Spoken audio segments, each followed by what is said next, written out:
The spending power of the Afro American for 2023 would put us in the top 15 countries in the world.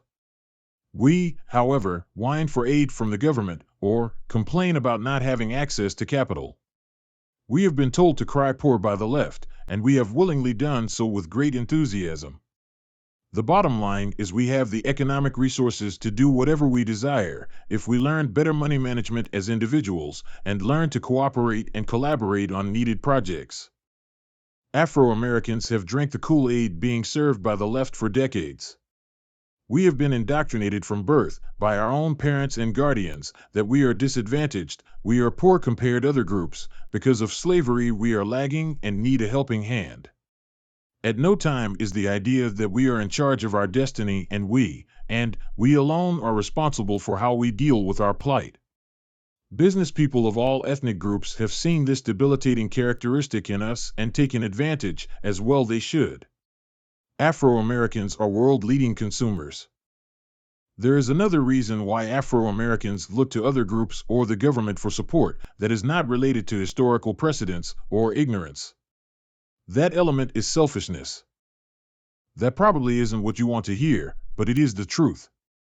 With notable exceptions, we don't support other members of our group. We may lobby in their behalf, but we don't give support out of our pockets. The reason we don't support one another is because we don't need one another. Almost everything we need, want, and use in life comes from other groups, especially jobs. This creates a loop of stagnation that we have been unable to escape, for now. I will answer the question for the gentleman in the back before he has to ask it. What do we do? The wealthiest among us should collaborate with other wealthy individuals to create or take over businesses that can employ large numbers of our group, in addition to others.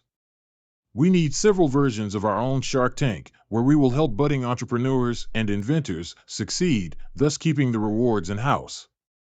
We need to tackle the education of our children directly and not leave it up to others. The bottom line is we need no help from anyone. We will take a brief intermission.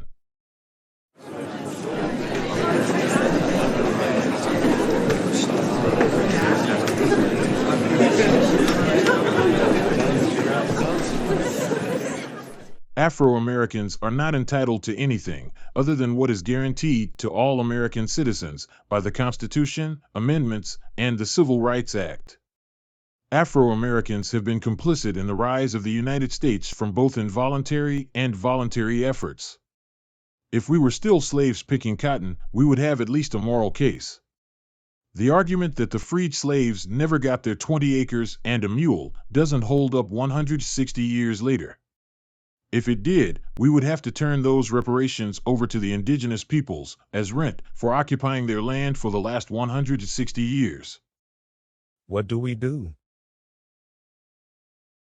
To my friend in the back, as to what do we do?